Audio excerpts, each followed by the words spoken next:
os dois aí que dá certo, beleza? Então, senhoritas e senhores, bom dia. Sejam bem-vindos, bem-vindas. Desenvolvimento pessoal e trabalhabilidade. Vamos fazer uma pequena revisão aí. Eu vou mandar o material complementar a essa revisão para o grupo.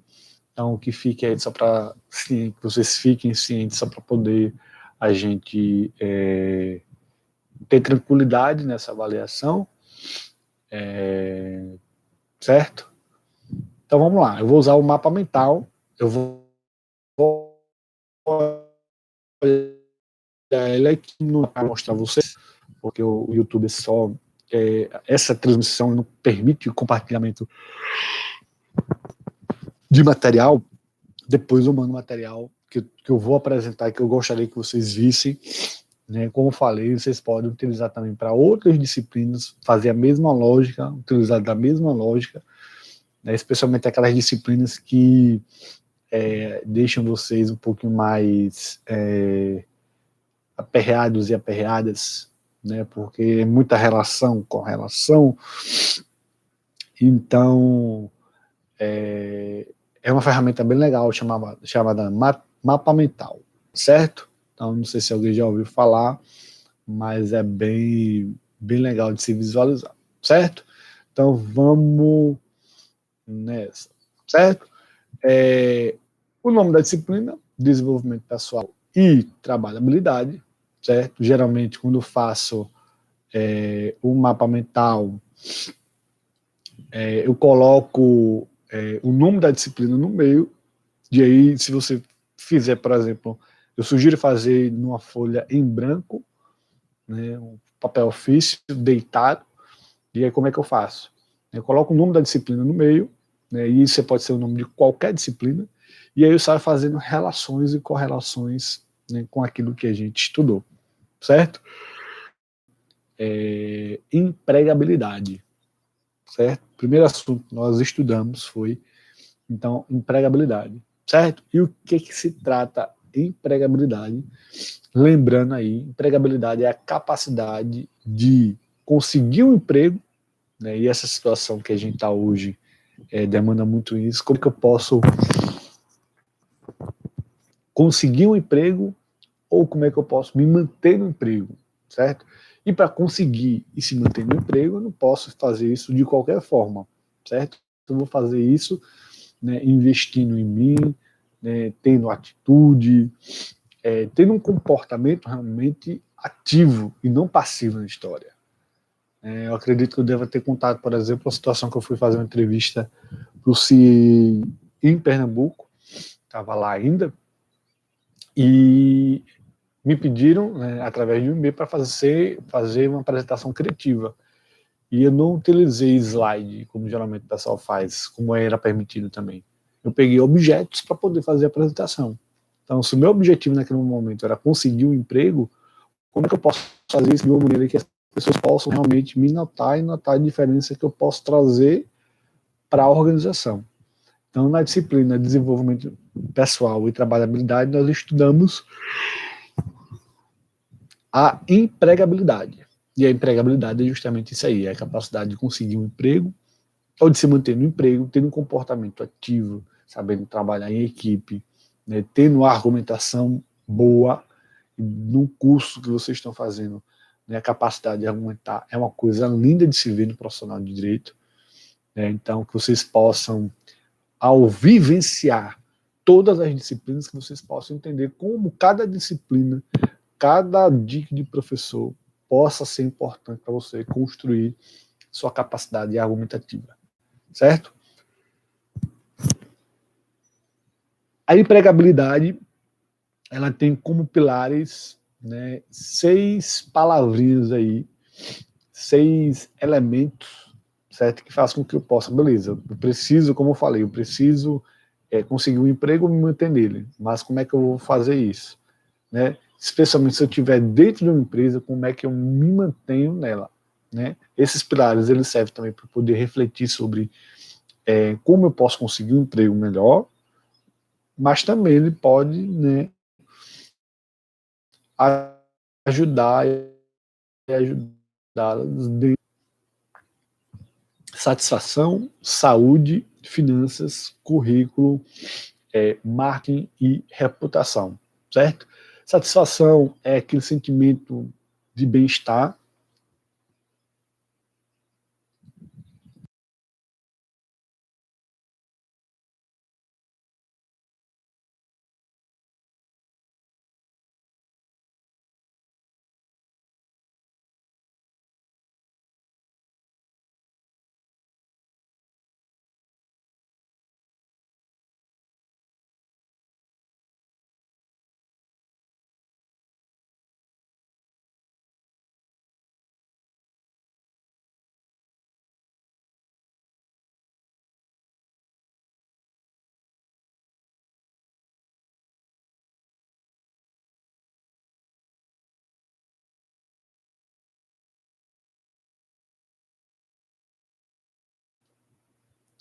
E agora? Pronto, pronto. Agora foi, agora foi. Tinha colocado no mundo aqui, sem querer. Eu estava falando que... Estão me ouvindo agora? Tá ok? Estava falando que a gente precisa ter um trabalho... Pronto. Pronto. A gente precisa entender até que ponto fazer ou ter um trabalho onde eu não tenha satisfação, isso vai comprometer minha saúde física e psicológica. Então, inicialmente na nossa carreira, pode ser que... bom dia, Joana. Pode ser que você tenha que trabalhar só para ter uma renda, mas você não tem satisfação naquilo. A minha sugestão é que, em algum momento da sua carreira, certo, você possa realmente fazer um trabalho onde você possa ter uma renda, você possa se sustentar, e ao mesmo tempo você também possa ter satisfação naquilo que você está fazendo. Porque é um desserviço você estar no trabalho e você não ter satisfação e você viver essa realidade na sua carreira toda, certo? Um emprego ou outro, tudo bem, né? Porque a gente talvez esteja se descobrindo na carreira, né? Está descobrindo a empresa, mas quando a gente passa todo o nosso período de carreira até se aposentar, trabalhando em algo que a gente não gosta, né, a gente vai se tornar inevitavelmente uma pessoa amarga, que só vive de reclamar, que nada tá bom. Então, que a gente possa entender que satisfação, por mais que seja um sonho, né, a gente está em um emprego, lembrando que quando a gente fala de empregabilidade, a gente está falando de vínculo com empresa, certo? Que é diferente de trabalhabilidade. Trabalhabilidade a gente não precisa e não envolve vínculo com empresa. Na verdade, não precisa de vínculo com empresa. O cara pode até ter um vínculo com empresa, mas é como consultor. Ele não é mais empregado da empresa. Ele é um consultor que está sendo pago para assessorar a empresa. Empregabilidade, a gente precisa entender que é vínculo direto com a empresa. É isso que eu estou fazendo com vocês. Né? Eu estou conversando com vocês sobre os assuntos da disciplina e eu tenho um vínculo com a Nassau. Então, assim, existe essa perspectiva. Então, eu preciso ter, voltando, algum momento da minha carreira eu preciso ter satisfação. Né? Eu passei por alguns estágios na minha vida de estudante, né, especialmente a parte na graduação de administração, que é a minha primeira graduação, e eu fui vivenciando toda aquela rotina de estágio. Teve estágio que eu gostei, teve estágio que eu não gostei. Os estágios que eu gostei, não, beleza, eu gostei, mas é isso aqui, né, tem alguma coisa que... Aí eu tive uma experiência em 2008 como professor, e aí eu gostei da experiência. Eu digo, não, é isso aqui, é isso aqui. E aí depois eu comecei a direcionar a minha formação, a minha carreira justamente para a docência, certo? Então que você possa pensar a importância de você se sentir satisfeito, certo? Não estou dizendo satisfação 100% do tempo, até porque fazemos coisas que às vezes nós não gostamos. Por exemplo, eu gosto de pensar a avaliação, de estruturar bem uma avaliação para que você possa entender o conteúdo da disciplina, mas às vezes é cansativo. Não é que eu não goste de corrigir prova, é cansativo, né? Especialmente quando são várias turmas ao mesmo tempo. Vrá! Então, tem tem situações que você talvez não vá gostar tanto, vai se sentir cansado ao fazer uma determinada atividade. Talvez a ideia de satisfação, ela não necessariamente exista, mas que você possa entender que a maior parte do tempo você precisa se sentir satisfeito, certo? Esse é o primeiro pilar da empregabilidade. O segundo e o terceiro pilar, ou pilares, eles são interligados, certo? Que é o pilar da saúde e o pilar das finanças, certo? Saúde, quando eu falo de saúde, saúde física e psicológica, então o equilíbrio entre elas, então esse é um momento para a gente falar sobre como eu estou cuidando, como você está cuidando, né, do equilíbrio físico. Bom dia, Jorge. Como você está cuidando da sua saúde física e psicológica nesse tempo, certo? Quem está trabalhando, quem está em casa por conta do isolamento.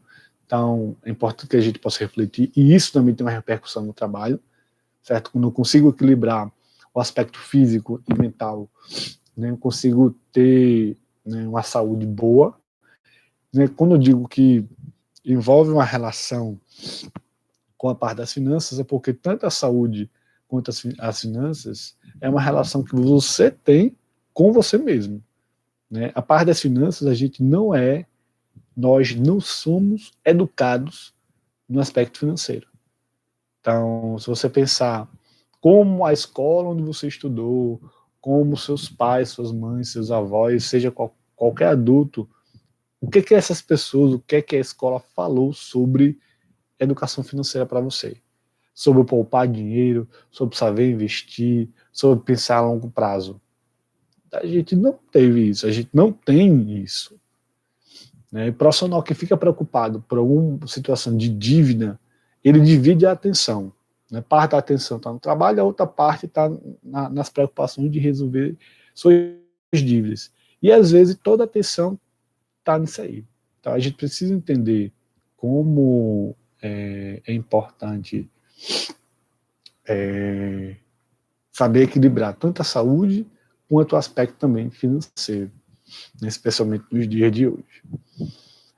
Então esses três pilares aí são os pilares iniciais: satisfação, saúde e finanças, né, e basicamente é uma relação de você com você mesmo e com o seu trabalho, né, não envolve outras pessoas, né, e se envolve muito pouco, mas a gente tem outros três pilares que têm uma relação mais direta, mais impactante, talvez para a sua carreira, que é o pilar do currículo, onde você vai estruturar. Então, quando a gente passar a primeira avaliação, a gente vai ter um momento onde eu vou, né, fazer uma apresentação, né, em outras turmas eu já estou para começar essa apresentação, uma apresentação sobre o currículo. Né, mesmo que você esteja no setor público, ou queira estar no setor público, vai que um dia você queira estar no setor privado. E aí? Então, seja para você que não quer saber do currículo porque já tem emprego garantido no setor público, seja para você um dia que quer estar no setor privado ou que quer até ajudar uma outra pessoa a organizar o currículo, né? Eu vou fazer essa apresentação, né, falando de todos os itens que vai no currículo, certo? Bom dia, Terezinha. Até porque é uma missão que eu tenho na disciplina, independente do curso, né, que eu estou ministrando a disciplina, né, porque essa disciplina é comum para todos os cursos, que você possa entender como se faz um currículo e não deixar para o cara da lan house fazer o currículo, certo? Deixando claro, não tenho preconceito nenhum com o cara da lan house, certo? Mas, como eu vou falar, o currículo muitas vezes que esse cara tem é uma cópia de uma cópia que ele copiou de alguém que já copiou e passou para ele. Então, ou para ela. Então a gente precisa ter uma propriedade sobre o currículo, né? Investir no nosso currículo. O que vocês estão fazendo aqui, acordando nessa hora, ou para quem já estava acordado, se conectando, né, no YouTube para poder assistir a minha pessoa conversar sobre um determinado assunto, é investir no currículo. E a gente precisa hoje investir no currículo. Né? Por exemplo, tem um curso que eu estou fazendo que antes era pago, mas o cara que faz o curso deixou gratuito, que é sobre criatividade. Eu vou colocar com certeza esse curso no meu curso, porque eu consegui facilmente abrir. Não só em relação à área, né, da minha formação inicial, mas também ao mercado de trabalho como um todo, senhoritas e senhores. Então, precisamos investir no currículo, né, em termos de cursos de pequena, de média e de longa duração, né, em termos de experiências profissionais, e aí experiências voluntárias, experiências remuneradas, e também investir nas nossas competências, né, que eu coloco as minhas competências, algumas delas, no currículo para a pessoa saber que, opa, Ricardo, o que é que Ricardo tem aí? Ah, não, pode ser que Ricardo seja uma pessoa interessante para a gente contratar, bora conversar. Então, o currículo é a ponte para você, enfim, certo?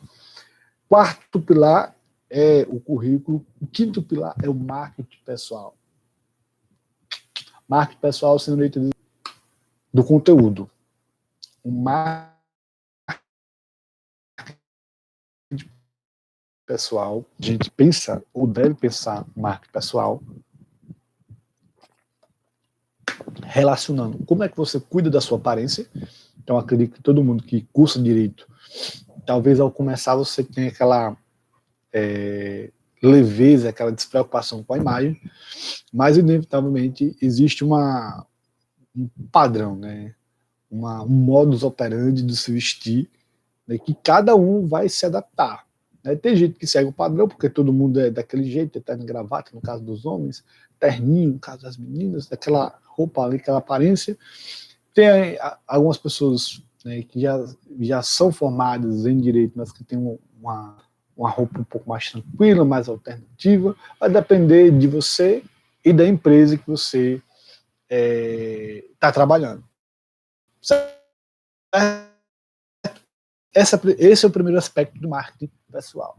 O segundo aspecto, senhoritas e senhores, que eu acredito que é mais importante do que a imagem, porque você pode ter uma imagem maravilhosa. Sabe aquela pessoa que quando entra na sala, né, isso aí, quando eu encontrei, primeira vez que eu encontrei com o professor Márcio, né, eu vi isso.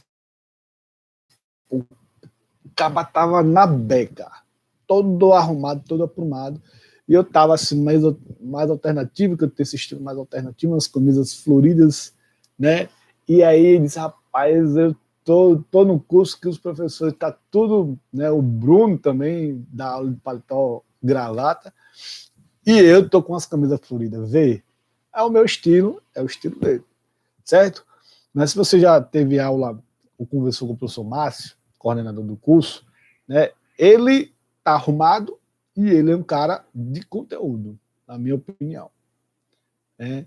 Então, assim, a gente tem pessoas que trabalham bem o marketing pessoal, na minha opinião, o professor Márcio faz isso, ele equilibrando, né, imagem com conteúdo. Conteúdo que eu falo, conteúdo que está aqui, certo? Vai ter pessoas que só têm imagem, a imagem é tão bonita, mas tão bonita, quando a pessoa fala, só sai besteira. Só sai besteira. É nada com nada, são argumentos frágeis, né, coisas que vão agredir os outros. Então, assim, o marketing pessoal são dois elementos, senhoritas e senhores. Certo? Ah, tô vendo aqui, Sandra, eu tava querendo entender, já ia perguntar. Os alunos virtuais, né, todo mundo, né, arrumado aí. Então, saibam equilibrar imagem e conteúdo, certo? Não basta ser uma pessoa que tem uma aparência bonita e não ter conteúdo, ou ao contrário, ter conteúdo, né, e descuidar da imagem, porque dependendo do setor, da área que você for trabalhar, existe uma relação muito próxima entre imagem e conteúdo, certo? O último pilar é o pilar da reputação. A partir do marketing que você faz, a partir da imagem que você constrói, do conteúdo que você apresenta, as pessoas vão pensar alguma coisa de você, certo? E entendam, por favor, as pessoas sempre pensam alguma coisa da gente, sempre pensam alguma coisa da gente.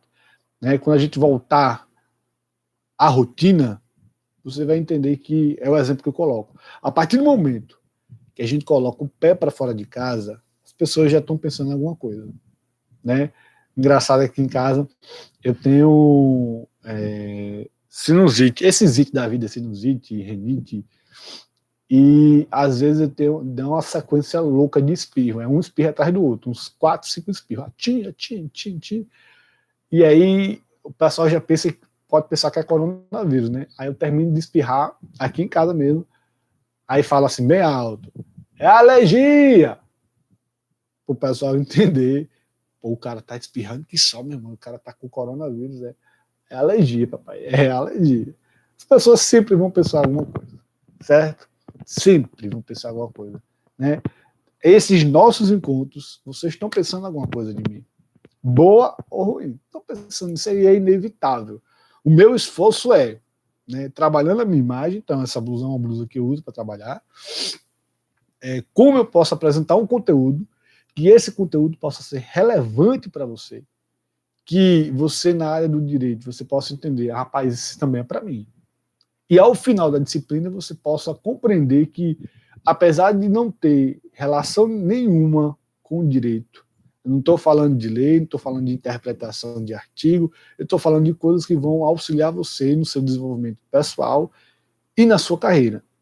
Ao final da disciplina você chegar e dizer, pô, não tem sentido isso aí que o Ricardo falou. Isso aí, né, pode não ter relação direta com o direito, mas indiretamente tem todo sentido para você ser uma pessoa mais realizada no curso que eu escolhi.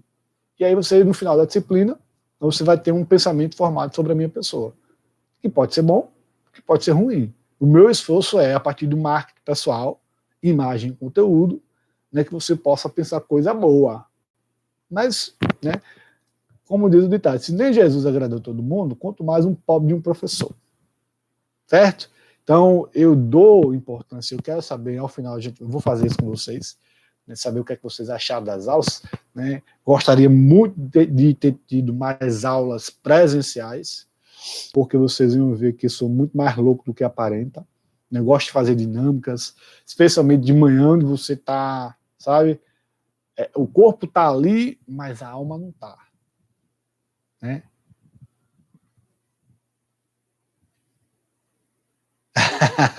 Regina, bem, Regina, espirrando e você respondendo, saúde.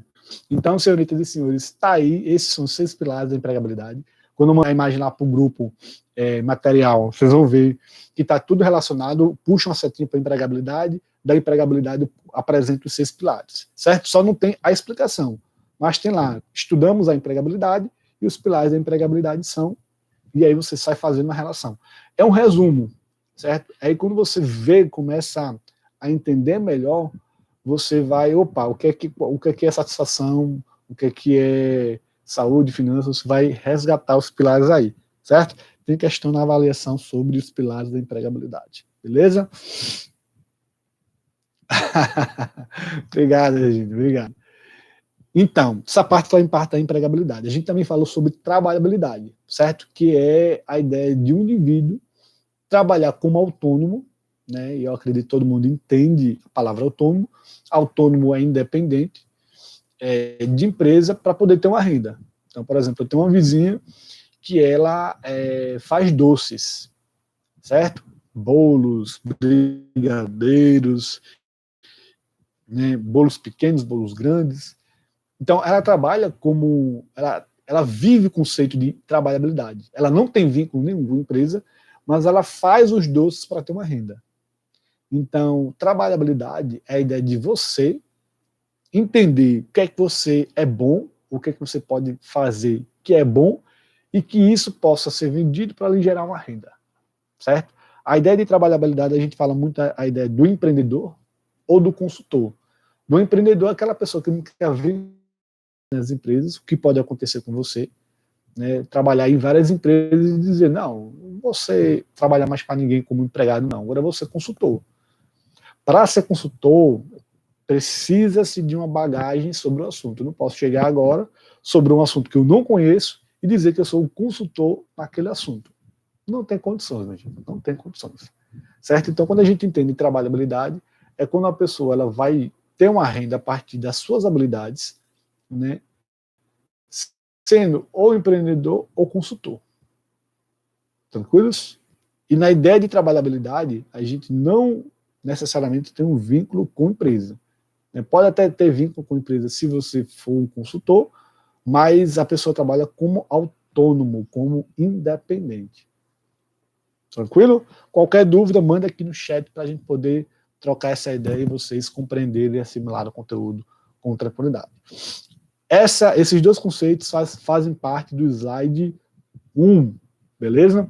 Vocês vão ver que quando eu mandar a imagem lá no grupo, o slide 1 está todo em azul, o slide 2 está todo em verde, certo? Para você diferenciar também essa parte. Quando eu faço um mapa mental, né, eu coloco a diferença de cores, porque é uma coisa legal da ferramenta, né? Os vídeos, se você quiser procurar mapa mental no YouTube, você vai ver que algumas sugestões que o pessoal dá é que faça colorido. Então eu fiz justamente para que você possa entender, né, mais facilmente onde é que está localizado o assunto, certo? E se nós estudamos a relação entre metas e objetivos, certo? De maneira simplificada, senhoritas e senhores, metas são objetivos primeiro. Objetivos são aspectos mais. Atualmente aqui no Ceará, eu quero comprar uma casa. Meu objetivo. Como é que eu faço isso? Eu preciso traçar metas. Eu preciso pesquisar, preciso juntar dinheiro, preciso saber se é um momento confortável, né? Pessoalmente em um cenário econômico. Então, o objetivo é aquilo que você quer alcançar, né? E as metas são os caminhos que você vai fazer para chegar até lá, ou as tarefas que você vai fazer. No caso, para comprar uma casa, eu preciso juntar dinheiro. É uma meta que eu tenho que fazer. Eu preciso pesquisar qual é o bairro, qual é o valor do imóvel que eu quero comprar. Então, existe uma relação muito próxima entre objetivos e metas. Objetivo é aquilo que eu quero atingir e as metas vão me ajudar a chegar lá. Certo? Nós falamos, estudamos, senhoritas e senhores, os tipos de inteligência. Então, compreendemos melhor a inteligência a partir de 3 inteligências. E eu falei que, gente, inteligência hoje não é só definida pelo QI, não. Quanto maior o número, mais inteligente a pessoa é. Às vezes a pessoa não tem um número alto no QI, né? Porque essa abordagem do QI é uma abordagem geral, ou seja, a gente mede a inteligência do ser humano a partir de um aspecto generalista, mas a gente esquece, ou esquecia, os aspectos específicos. Então tem gente que é bom na música, tem gente que é bom nas artes, tem gente que é bom de se relacionar com outras pessoas. Então, assim, a inteligência é um mundo de coisas. E aí eu apresentei para vocês a teoria da inteligência múltipla, que dessa teoria eu peguei 2 tipos de inteligência, e eu apresentei a inteligência emocional, que foi de outro cara. A teoria da inteligência múltipla é de um autor chamado Howard Gardner, e a teoria da inteligência emocional, ela é proposta por um cara chamado Daniel Goleman. Então a gente estudou 3 tipos de inteligência, certo? Para resumir, a gente estudou essa palavra auto aí, esse prefixo, faz com que a gente possa entender qual é o nosso papel. Então, não só autoconhecimento, mas autorresponsabilidade, autorreflexão. E uma gentileza que eu gostaria de pedir para vocês não menospreze a importância do autoconhecimento, certo? De livro de autoajuda, porque livro de autoajuda eu já sei, é besteira. Não. O que a gente mais tem falta hoje na nossa sociedade é justamente de indivíduos que não fazem uma reflexão sobre si mesmo. E aí as pessoas acham que sabem tudo, acham que são felizes, acham um monte de coisa. Então, inteligência intrapessoal, né, ter o autoconhecimento sobre si. Beleza? Segundo tipo de inteligência que nós estudamos, senhoritas e senhores, foi a inteligência interpessoal, que é a capacidade de se relacionar bem com os outros. Certo? Não estou dizendo que todo o tempo vai ser aquela alegria, fulano, sabe? Conversa de comadre. É uma coisa que acredito que aqui também no Ceará tem, porque em Pernambuco tinha, e é algo comum, especialmente aos mais velhos, é a galera, quando estava tudo tranquilo, sem esse universo aí do coronavírus, é colocar a cadeirinha no meio da rua para conversar. Conversa de comadre, certo? Na verdade, era para fofocar da vida dos outros, que eu estou ligado, certo? Se você já fez isso, você sabe, né? Ou ficar no meio da rua para conversar e tudo mais. Aquilo ali já é um aspecto da gente se relacionar bem com os outros, certo? Mas nem todo tempo vai ser aquele negócio feliz, né? Existe uma máxima, a gente precisa gostar de todas as pessoas do nosso local de trabalho. Quem disse? Minha mãe já dizia, meu filho, você não é obrigado a nada. Você não é obrigado a gostar de todo mundo, né? Agora, você precisa respeitar, certo? Então, essa ideia de se relacionar bem com todas as pessoas, você pode não gostar da pessoa para se relacionar bem, mas você precisa pelo menos respeitar. Seja por uma opinião política diferente, por ter uma reunião diferente, uma religião diferente, por ter uma opção sexual que você, sabe, acha que não é legal, qualquer motivo que seja. O respeito é a base para que a gente possa, né, se relacionar bem com as pessoas. E hoje a gente não está tendo na nossa sociedade. Então, seja para vocês, né, para começar o curso, vocês precisam isso, vocês não precisam gostar de todos os colegas, mas eu preciso respeitar. Vai que aquela outra pessoa, mesmo não gostando, mesmo tendo opiniões diferentes, ela pode me ensinar alguma coisa, a ser um ser humano melhor. Então, senhoritas e senhores, relacionar-se bem, né, exige, né, primeiramente respeito, certo? E uma segunda perspectiva, a ideia de que a gente pode gostar das pessoas, quem sabe a pessoa pode sair do status de colega para amigo. Então, inteligência interpessoal é capacidade de se relacionar bem com os outros. Qualquer ambiente, certo? Família, amigos, né, faculdade, trabalho, comunidade, certo? Porque eu tinha para mim, por exemplo, para mostrar claro que isso também é importante, né, quando eu frequentava, eu sou católico, eu frequentava uma igreja em Pernambuco, e para mim, igreja era o lugar que todo mundo se relacionava bem. Todo mundo, né, era aquela coisa buscando a Deus, a Jesus, aquela coisa maravilhosa de ler a palavra. Tu acha que todo tempo é assim? Que não tem disputa de ego? Que nem tem pessoas que ficam falando um da outra pelas costas? São pessoas. A pessoa ela não vai mudar só porque ela está numa igreja. Ela deveria. Ela não muda. Às vezes não muda. E eu já vi várias situações que teoricamente não estão de acordo, não deveriam estar de acordo dentro da igreja. Tal. Aí você vai pensar, não, mas são seres humanos. São falhos. Então vai ter gente que vai conversar, né, sobre outras pessoas, vai fofocar, né, que vai denegrir talvez a imagem do outro, vai querer aparecer mais. Vai ter, porque não é porque é uma igreja. Tem nada a ver, minha gente, tem nada a ver. Então a gente tem que buscar sempre o melhor, independente do ambiente, se relacionar bem com as pessoas. Terceiro tipo de inteligência que nós estudamos foi a inteligência proposta por um cara chamado Daniel Goleman. Eu sugiro que vocês possam pesquisar ele, certo? Ler o livro dele, porque eu acredito que pessoalmente, profissionalmente, vai ajudar muito. Eu li um livro dele chamado Foco, e eu tenho um livro dele que fala sobre inteligência emocional, que vou ler, está na minha lista já de leitura, está aqui em casa já. Não era para ser assim, né, Sandra? Mas, infelizmente. Inteligência emocional, senhoritas e senhores, é a gente cuidar das nossas emoções, certo? E aí tem um documentário, me esqueci o nome do documentário, né, se não me engano, estava na Netflix, eu não sei se saiu, porque faz um tempo que eu assisti, que era assim, pessoas que tinham o mal do Alzheimer. Eu tenho uma tia que infelizmente ela tem essa doença, né, e eu acredito que você sabe que a doença gera esquecimento das pessoas. Então a pessoa ela tem uma vida e por conta de algum tipo de, sei lá, não vou dizer nem de defeito, mas de inconsistência do corpo humano, de disfunção do corpo humano, né, o ser humano começa a esquecer as coisas.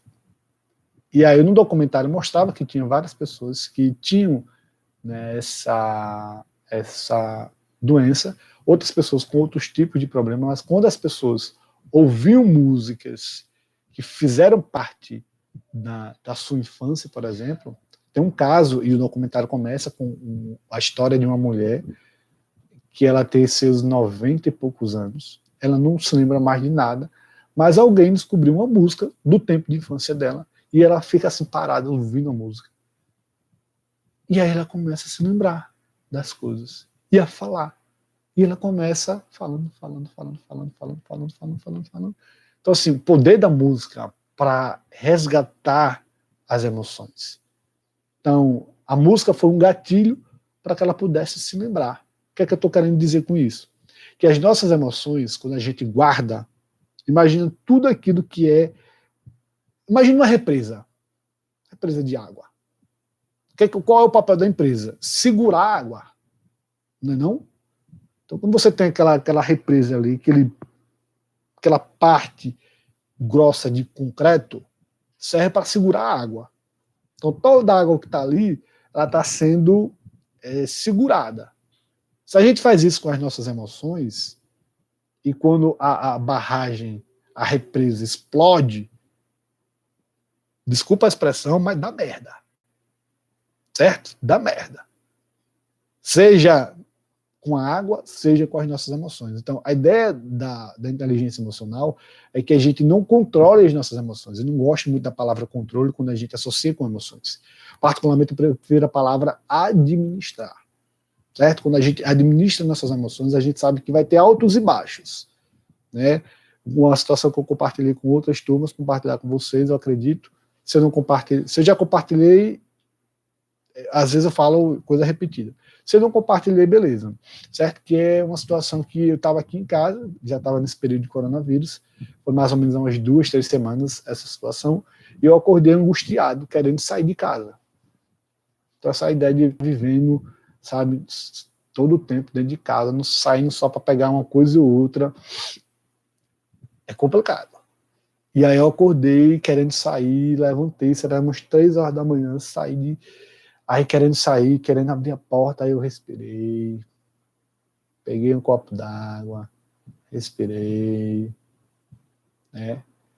Expirei e expirei. Então, comecei a me tranquilizar, dizendo, eu não posso sair, porque se eu sair, vou ter que me limpar, eu posso me descuidar e trazer a doença para dentro de casa. Então, comecei a entender as minhas emoções.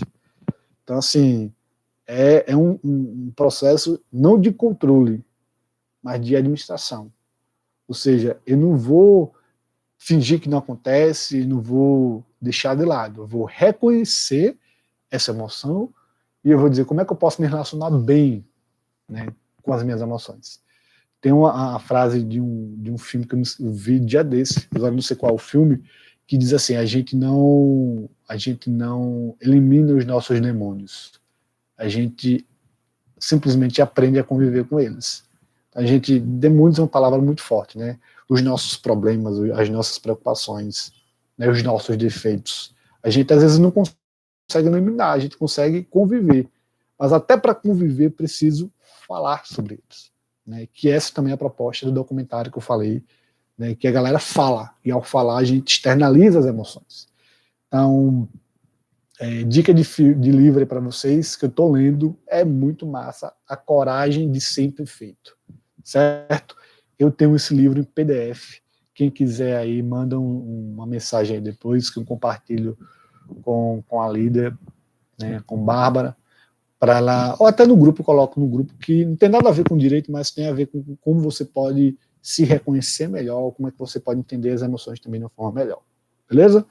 E por fim, senhoritas e senhores, nós falamos no slide 1 sobre competência, certo? Competência é a junção hoje, e no conceito que eu propus para vocês, da chave. A chave da competência, certo? Cada inicial dessa palavra-chave, ela quer dizer alguma coisa para a gente, certo? C, conhecimento, é o saber teórico, beleza? Brené Brown, Sandra, vou escrever aqui.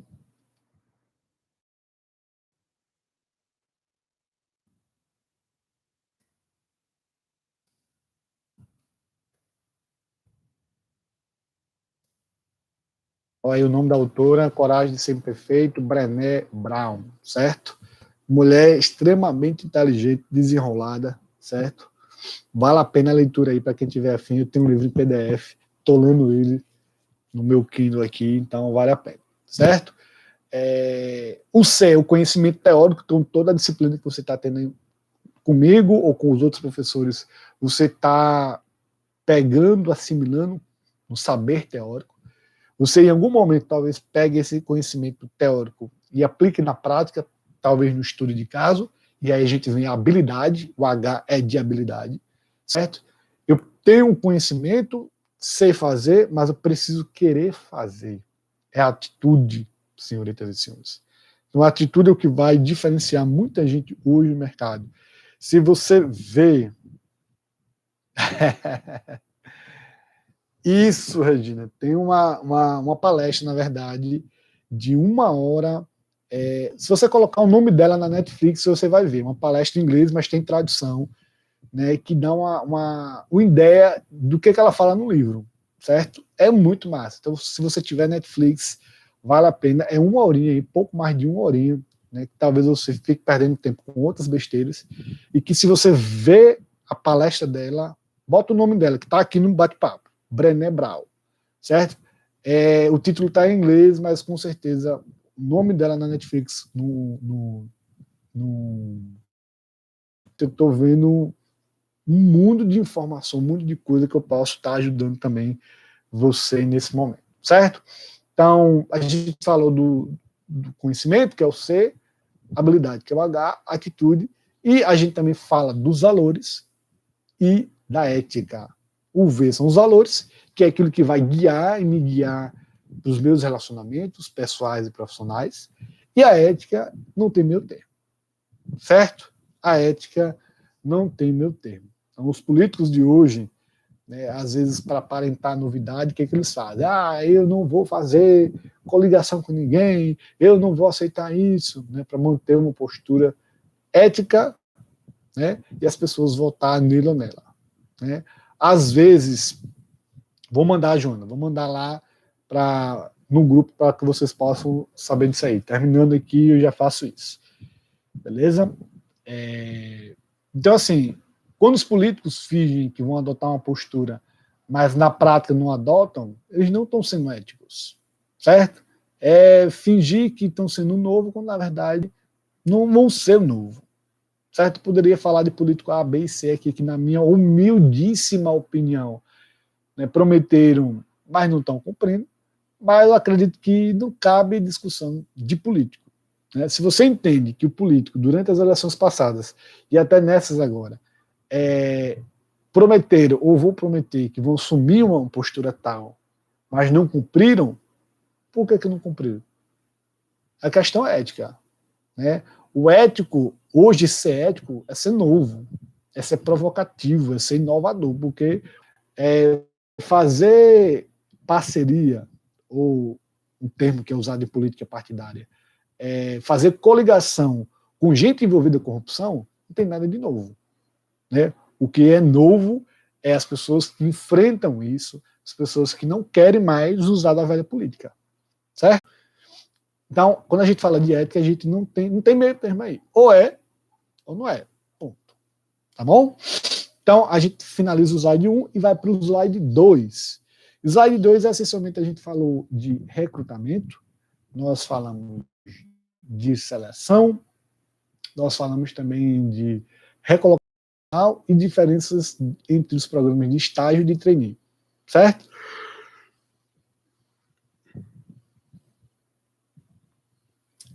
Quando a gente fala de recrutamento, né, e de seleção, tem palavras-chave, certo? Todo o conceito que eu conversei com vocês tem palavras-chave, certo? Ou seja, tem palavrinhas que fazem com que você possa compreender melhor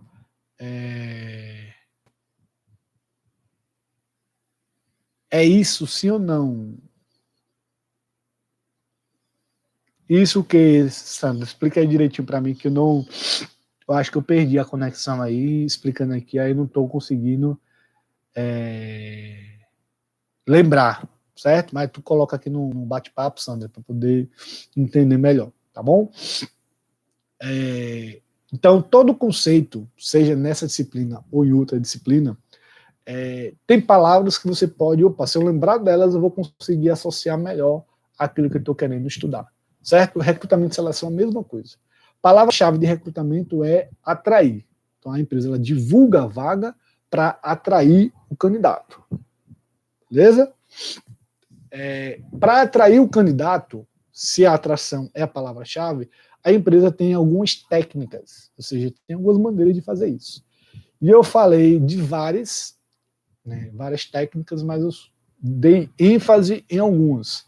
Falei, por exemplo, de indicação de amigos, né? Falei que quando a empresa ela pode visitar as instituições, que isso já teve na unidade da Nassau e Maracanaú, da Doroteia ainda não soube de caso.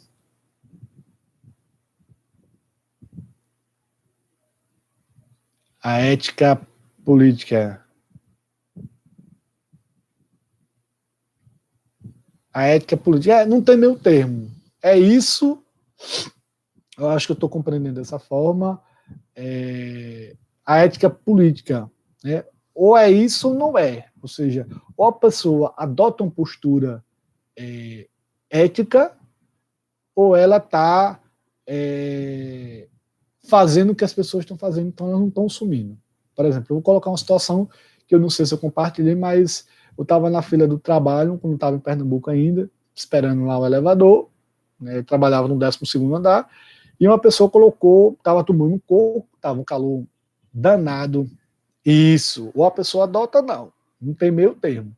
Né, porque o feio é quando a pessoa diz, mas eu não vou fazer isso, não vou fazer aquilo, a pessoa faz, depois fica admitindo, não, eu não fiz isso não. Não tem como não dizer, porque as ações valem mais do que palavras. Você pode falar muito bonito, mas se suas ações não acompanhar aquilo que você está dizendo, não vai adiantar. Né?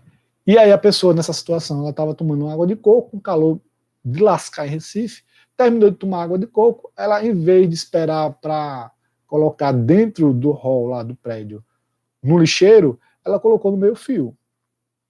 Eu acredito que quando a gente está fazendo qualquer coisa, está comendo um pacote de biscoito, tomando refrigerante em latinha, a gente não coloca no chão, a gente procura um lixeiro. Então, para mim, essa é uma postura ética coletiva. E aí, sem falar nada, porque às vezes dá vontade de falar, mas, rapaz, começo da manhã, eu vou dar minha aula ainda, simplesmente eu fui lá, peguei o coco vazio, entrei no prédio, procurei um lixeiro, joguei, voltei para a fila, caladinho. Certo? Então, assim, pequenas posturas fazem com que você possa entender. Isso aqui é ético, isso aqui não é ético. Certo? Mas vamos lá. Recrutamento, a palavra-chave é seleção, não é seleção não, é atração. Então, no recrutamento, como é que eu vou atrair o candidato? Ele tem algumas técnicas aí. Pois é, Sandra. Isso aí no trabalho exige muito, porque a gente às vezes convive com pessoas que são complicadas.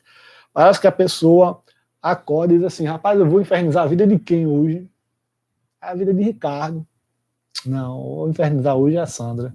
Não, vou infernizar hoje a Regina. Hoje vou infernizar a Joana. Não, a Joana. Não, minha gente, não tem condições não. Aí você precisa realmente trabalhar as emoções. Então, percebe que está tudo conectado?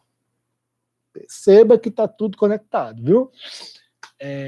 A empresa ela usa do recrutamento para atrair o candidato, certo? Pode ser, como eu falei, indicação de amigos, visitando instituições, agência de encaminhamento, como o Cine, pode ser jornal, revista, os meios tradicionais, pode ser através do site da empresa, através do link lá, trabalhando conosco, pode ser, deixa eu ver o que mais, através da internet, e pode ser através de uma expressão chamada headhunter, ou caçador de talentos, certo? Que é a pessoa que ela vai procurar onde é que estão os talentos para poder fazer uma proposta para essa pessoa. Né? Pode ser que ela esteja trabalhando, pode ser que esteja empregada. Independente, o papel do headhunter vai ser apresentar uma oferta, se a pessoa quiser, ela começa a trabalhar.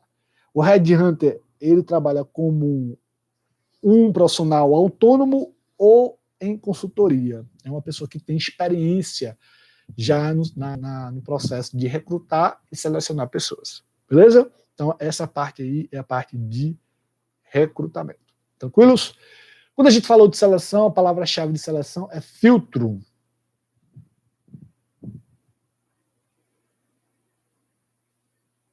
Isso aí. Olha aí os provérbios para nos ajudar a compreender melhor. Né? Tem muita coisa do nosso dia a dia, porque às vezes eu não gosto de misturar. Né? Tem gente que se sente desconfortável, às vezes, citando a referência da Bíblia, mas está aí, Regina. O que eu falei é isso aí. De uma forma mais bonita, claro, né? O que está nos provérbios, mas é isso aí. Certo? Joana, show de bola. Aí, para dizer que, para mostrar que existe aqui quem sabe. Né? Muitas vezes, e vai que você, voltar, sair toda essa confusão que está aí, a gente voltar, não vou dizer a voltar à normalidade, porque talvez a gente não volte necessariamente à normalidade, mas quando a gente voltar à rotina, né, os professores podem atuar como headhunters, ou seja, pode chamar você para poder trabalhar, mesmo você trabalhando. Então são oportunidades, cada momento da nossa vida, né, o momento que a gente convive com os familiares, com os amigos, o momento que a gente está estudando aqui, nessa interação, né, são todos os momentos que a gente vai se mostrar um pouco. Aqui dá para entender só as palavras, mas numa rotina presencial é palavras e ações, como a Regina colocou, né, através dos provérbios, como eu coloquei também, né, eu preciso olhar para as palavras, mas não esquecer das ações, dos passos dessas pessoas, certo? Então, essa reflexão, né, porque tem muita gente hoje, por exemplo, não sei se vocês viram o caso de uma blogueirinha que ela pegou o coronavírus, eu não lembro o nome dela agora, o sobrenome é um nome difícil, mas ela pegou o coronavírus, ficou curada e resolveu comemorar a cura dando uma festa com os amigos. E ela publicou isso nas redes sociais. Se tanto está sendo pregado a ideia do isolamento, você concordando ou não, é uma questão que não cabe só a você, cabe também ao coletivo, e a gente tem que pensar no coletivo hoje. Ela publicou nas redes sociais que fez uma festa, que fez alguns comentários bem marromeno, e aí a galera lascou o pau nela, só criticando ela porque não tem sentido, que ela tá errada, que isso aí não deveria ter, e ela depois fez um vídeo se desculpando. Então assim, as coisas também, Sandra, essa questão da gente separar, né? Às vezes não adianta muito, porque a gente às vezes separa, mas na coleta, né, tudo vai para o mesmo lugar. Seria legal e bacana, até numa questão avançada de responsabilidade social, né, se o cidadão individualmente ele pudesse separar e, né, o serviço público pudesse também dar um destino. Mas às vezes não acontece, mas pelo menos a gente tem essa consciência de que pode, né, separar. São atitudes mais confortantes, senhoritas e senhores, para o nosso dia a dia. Né? Eu disse, quando eu falei de seleção, falei da palavra-chave filtrar. Então os candidatos eles chegam até as empresas. Como é que a empresa ela vai identificar que aquele ou aquela tem um perfil que eu quero? Fazendo algumas etapas. Algumas pessoas elas fazem as etapas, algumas empresas fazem as etapas a partir das redes sociais. Por isso que eu estou também citando o caso dessa blogueira, que ela, né, há comentários que ela perdeu, porque ela tinha contrato com marcas e tudo, fazia propaganda no Instagram, que há comentário que ela perdeu mais de 3 milhões com essa brincadeira aí. Vê, ela ficou doente do coronavírus, ficou curada, fez uma festa, ou seja, aglomeração, a galera começou a criticar ela, criticar com razão, né? A gente tem que ver só a forma, e ela perdeu com isso, perdeu em imagem, perdeu em dinheiro. Então, proximamente, qual é o aprendizado que a gente pode tirar dessa situação? Né? Seja você, estando você desempregado ou empregado, a gente precisa cuidar das nossas redes sociais, porque ela pode ser um elemento de contato entre a gente e uma futura empresa ou empresa que a gente está, senhoritas e senhores. Mas as etapas de seleção básicas são análise de currículo, entrevista, testes, dinâmicas e exame. O currículo eu já falei, que é o cartão de visitas nosso, então o currículo precisa estar organizado para que a gente possa passar para as próximas etapas. A entrevista, pode ser o face-to-face, face a face, mas pode ser também com outras pessoas, com outros recrutadores ou gestores e com outros candidatos também, certo? Pode ser presencial, pode ser, como está acontecendo muito hoje, via Zoom, via Skype, ou outro aplicativo, e pode ser também por telefone, certo? Esses são os tipos de entrevistas. A gente tem os testes de conhecimentos gerais, testes de conhecimentos específicos, então para você saber, você está querendo fazer, sei lá, um estágio na área trabalhista. Você conhece a área? Sabe o básico, pelo menos? A pessoa pode fazer um teste específico com você, escrito ou verbal, para testar seus conhecimentos na área trabalhista. É uma possibilidade. Além dos testes de conhecimentos gerais, de conhecimentos específicos, a gente tem teste de conhecimentos práticos, sei lá, para manusear um equipamento, uma máquina, um software, e os testes psicológicos que, a não ser os psicólogos, nenhum outro profissional pode aplicar. Eu sou formado em administração e RH e eu não posso aplicar esses testes, só a galera de psicologia. Temos as dinâmicas, que eu gostaria de ter feito mais dinâmicas com vocês presencialmente. Vocês vão ver que as nossas manhãs não iam ser manhãs normais, muito pelo contrário, iam ser manhãs anormais, mas vai quem sabe, se empreendedorismo não for uma disciplina EAD que vocês vão ter, eu posso aparecer de novo, só nesse momento, agora, e na disciplina de empreendedorismo, quinto semestre que eu posso aparecer aí, certo? Tá o azar ou sorte de vocês, não sei.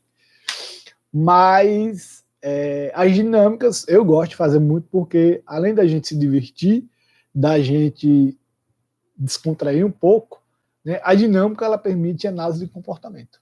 Então, eu começo a entender o que pode ser observado nessa dinâmica para, se você participar dessa dinâmica, você entender como é que você deve participar, certo? E, por fim, temos, senhoritas e senhores,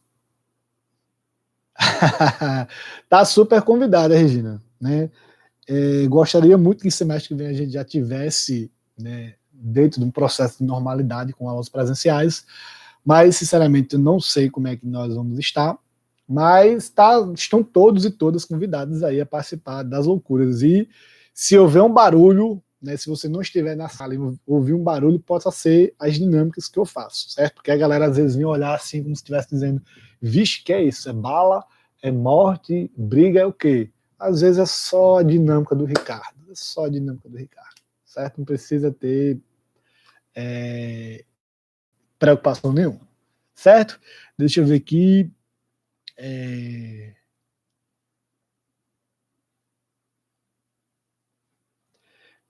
Teresina, essa questão da comprovação do currículo, geralmente é mais exigido comprovação no currículo dos professores, chamado currículo Lattes.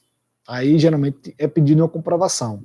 Quando se pede comprovação nesse currículo, como você aborda, a comprovação, por exemplo, eu tenho cursos que eu coloquei no meu currículo que eu não tenho certificado, mas eu vivi aquilo. Eventos, na verdade, eventos que eu fui, tem um evento que eu fui para São Paulo, 2010, eu não tenho certificado desse evento, se a pessoa me perguntar de maneira geral desse evento, o que é que ele foi, eu vou conseguir explicar para a pessoa, certo? Então, assim, você pode, às vezes, não possivelmente ver que é verdade ou que é mentira. Então, não tem como fantasiar muito sobre um tema. Então, claro que a questão da comprovação é muito importante no currículo, mas aquilo que não dá para comprovar, eu posso verbalizar. Eu tive uma experiência voluntária que está no meu currículo, mas eu não tenho comprovação, não tive nenhum certificado. Mas se a pessoa me perguntar, eu vou dizer. né? Foi uma experiência voluntária numa casa que dava apoio para estudantes do ensino médio. Então, se o estudante estava na escola de manhã, ele ia para esse projeto à tarde, se estava à tarde, ia de manhã, né? Tinham aulas de português, matemática, informática, teatro, né? Dava refeição para esses alunos, né? O apoio da casa era de uma comunidade católica, né, que por sua vez já tinha apoio de uma comunidade na Itália. Então, assim, eu consigo falar da experiência voluntária que eu tive, porque eu vivi aquilo ali. Foram 6 meses antes do meu vestibular, né? Então, assim, a gente também consegue perceber isso.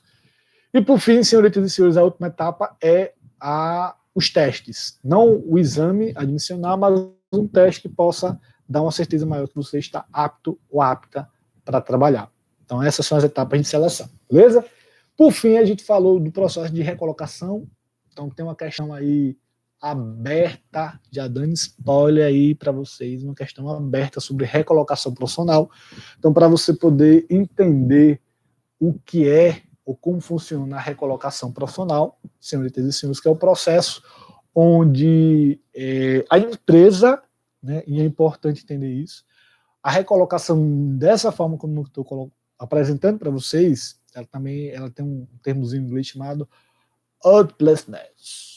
Outplacement. A palavra quer dizer recolocação profissional, e a lógica qual é? A lógica é a seguinte: a empresa ela vai ajudar o profissional depois da demissão. Aparentemente não tem nenhum sentido, né? Depois que a empresa demite, ela vai lavar as mãos e te vira. Agora é tu e tu, certo? Tem empresas que já estão com a gestão um pouquinho diferenciada. Geralmente quem faz isso são empresas de grande porte. Mas empresas de pequeno e médio porte também pode fazer isso. E o que seria isso que eu estou dizendo?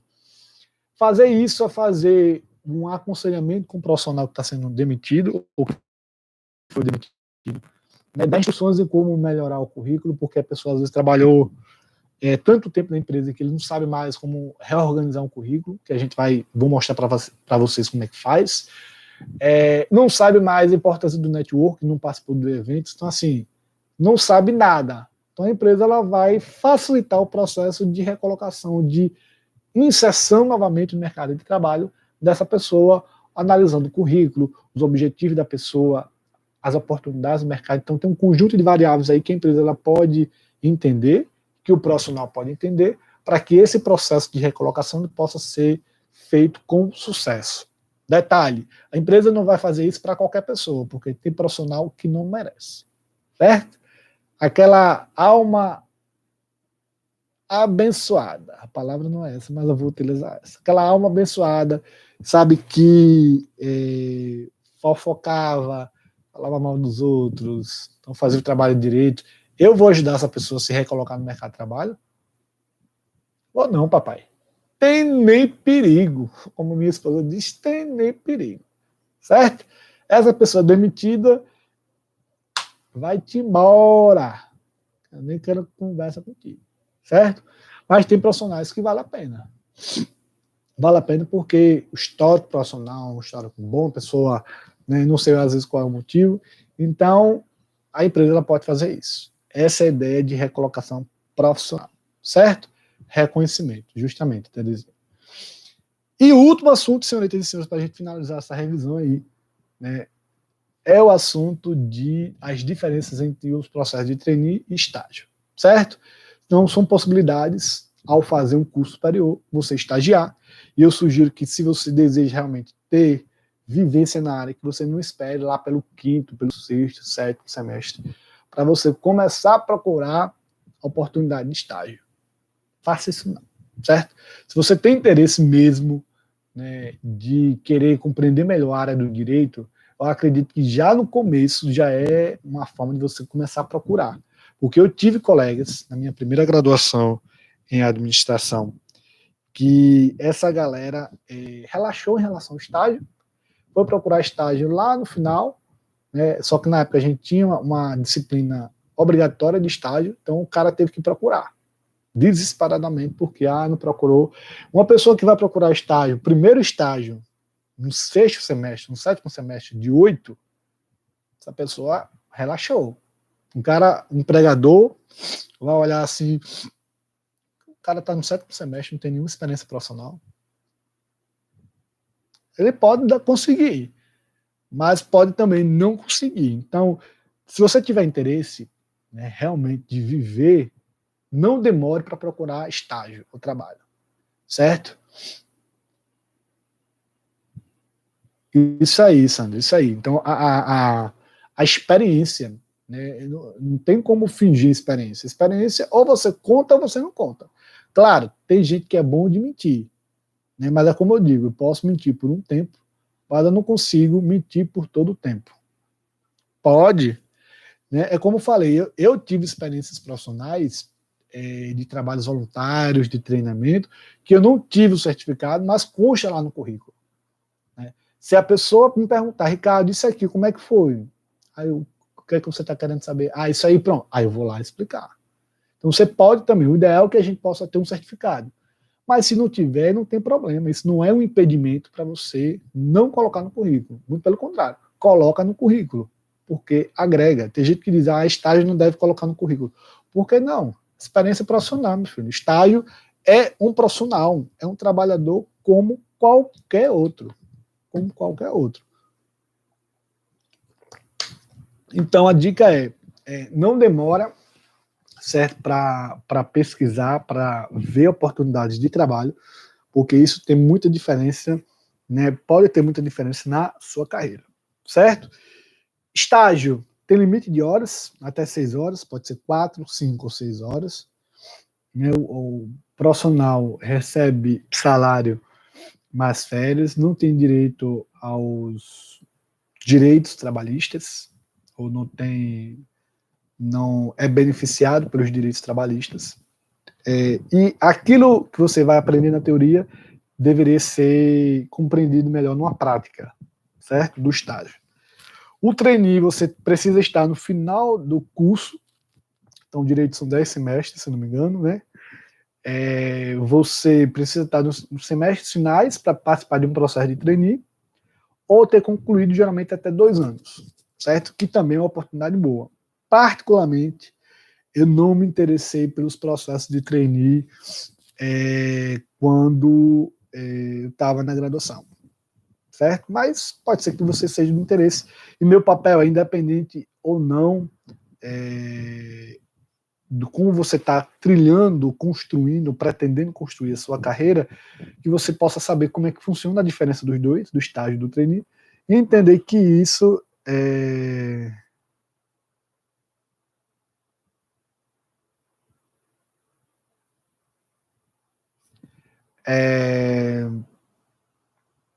entender que isso é uma possibilidade para vocês, e o que eu quero é que você entenda, né, como eu brinco com o pessoal, gente, não faça um curso superior só para ter uma cela diferenciada se você fizer merda na sua vida. Desculpa a maneira como eu estou falando, mas tem gente que faz curso superior só pensando, rapaz, se eu for preso, eu tenho uma sala especial. Gente, faça isso não. É de fazer um curso superior, é também que como é que eu posso pegar toda essa bagagem teórica, todo esse contato com os amigos, com os colegas, com os professores, com os assuntos, e entender melhor um determinado contexto para que eu possa evoluir. Que nem Pokémon. Já assisti Pokémon? Os Pokémon na vida evolui, certo? Então, a gente pode estar sempre evoluindo, entende? Evoluindo para melhor. Essa é a ideia. Evoluindo para melhor. Certo? Então, senhoritas e senhores, no mais, é isso. Certo? Estou conversando aqui com o professor Márcio para saber direitinho. De qualquer forma, o conteúdo, se precisar, a gente segue o conteúdo, mas a revisão está feita, certo? Do slide 1 e do slide 2. São esses dois slides que, a princípio, a gente vai trabalhar na nossa avaliação, certo? Se alguém tiver dúvida, manda pelo chat. Terminando aqui, o que é que eu vou fazer? Eu vou mandar o livro, A Coragem de Ser Imperfeito, para o grupo de vocês, e eu vou também mandar o mapa mental que eu fiz para você entender o que é um mapa mental, para você, quem sabe, lhe ajudar, né, nos estudos. Tá bom? Então, no mais, senhoritas e senhores que estão aqui presentes, gratidão pela sua presença aqui nessa videoaula pelo YouTube. Espero que todos estejam bem. Não se descuidem, né, das ações de higiene, do álcool em gel. Né, o Camilo agora colocou que é obrigatório o uso da máscara, então acredito que isso é importantíssimo, né, não só individualmente, mas também coletivamente. Então, não se descuide, certo, desses itens, dessas ações. Né? Não é só você, são seus familiares, são seus amigos, são desconhecidos que podem se beneficiar, né, do seu compromisso com toda essa situação que está acontecendo agora. Então, espero que todos estejam bem, que se não tiver, que fique bem.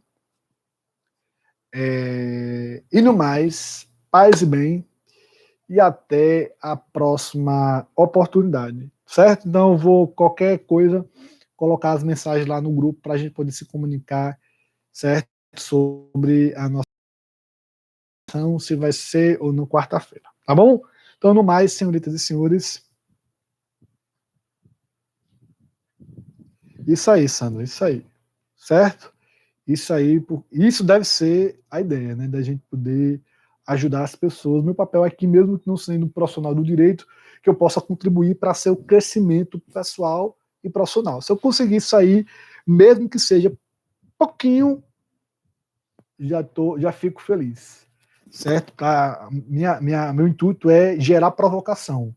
Né? Provocação não no sentido negativo da palavra, mas no sentido de que a provocação coisas que eu preciso pensar. Opa, se eu provocar os alunos a pensar, né, a refletir, todo mundo consegue pensar, mas o meu papel é ser um facilitador para raciocinar, certo? Eu acredito que todo mundo poderia pensar isso. Então, no mais, senhoritas e senhores, Jorge, Sandra, Terezinha, Joana e os demais, paz e bem, até a próxima aula e a gente vai se comunicando. Se liga no grupo que eu vou colocar lá, tanto o mapa mental quanto o livro. Beleza? Até mais, senhoritas e senhores, e até uma próxima oportunidade. E bom dia, certo? Como não vou ver vocês, boa tarde e boa noite. Amém, Sandra.